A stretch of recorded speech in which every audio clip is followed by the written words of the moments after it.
Assalamualaikum warahmatullahi wabarakatuh.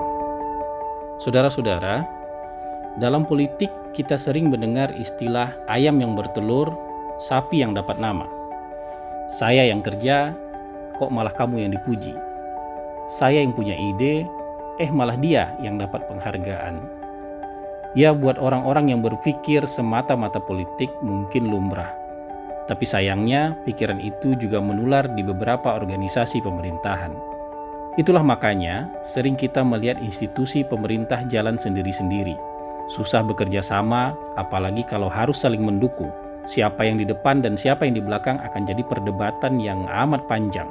Persoalannya yaitu tadi, berebut menyematkan klaim atas nama telur ternyata sangat penting. Kalau dalam ilmu pemerintahan dan organisasi, itu disebut dengan ego sektoral. Saudara-saudara, Cangcing dan Nyak Babe, tapi ada beberapa berita yang mungkin luput dari perhatian kita semua. Ketika baca berita ini, saya sedikit lega. Ada institusi negara yang tetap berjibaku bekerja, memberikan peran dalam pekerjaan, tapi mungkin tidak akan disebut namanya. Tapi mereka lempeng-lempeng aja. Saya baca berita kecil, mungkin gak banyak yang memperhatikan.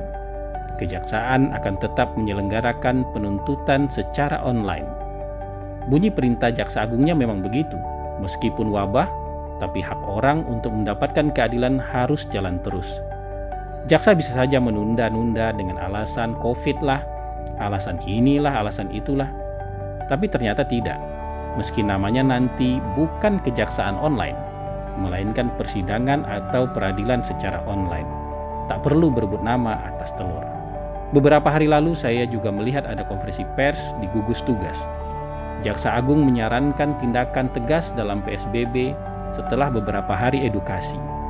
Jangan sampai petugas kalah galak sama masyarakat di lapangan. Ini demi wibawa negara. Jika masih bandel, gunakan tuntutan tindak pidana ringan agar masyarakat dapat efek jera. Kalau itu dijalankan, yang dapat nama adalah polisi, gugus tugas, dan pemerintah daerah, bukan kejaksaan. Tapi memang seperti itu harusnya negara bekerja.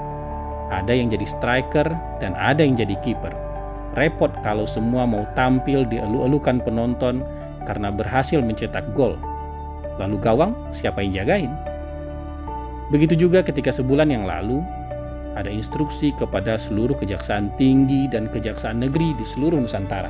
Tugasnya adalah mendampingi dan memberikan asistensi kepada pemerintah daerah dalam penggunaan APBD pada saat wabah. Karena banyak mata anggaran yang diubah peruntukannya untuk menangani wabah COVID-19. Ini langkah pencegahan yang sangat bagus agar tidak terjadi penyelewengan atau salah penggunaan. Sampai saat ini, sudah 34 provinsi dan 144 kabupaten kota mendapatkan asistensi tersebut.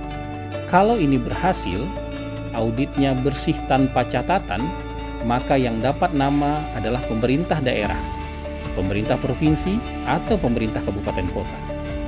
Tidak perlu adu urat leher berebut nama untuk penggunaan dan pelaporan keuangan yang baik itu. Ya, kita mengidam-idamkan negara bekerja seperti itu. Ego sektoral tidak cocok untuk organisasi negara kita. Apalagi kalau sampai ada provinsi atau kabupaten kota mencari nama dengan cara bertikai, berhadap-hadapan dengan pemerintah pusat. Selain ego sektoral, itu juga bisa disebut pembangkangan. Tak patut wabah dijadikan ajang untuk mengklaim nama atas telur yang sejatinya milik kita bersama. Sebab kita satu badan yang bernama Negara Kesatuan Republik Indonesia. Ayam dan sapi tidak boleh lagi bertengkar berebut nama, sebab ini adalah telur kebangsaan. Sampai di sini, paham nggak kira-kira?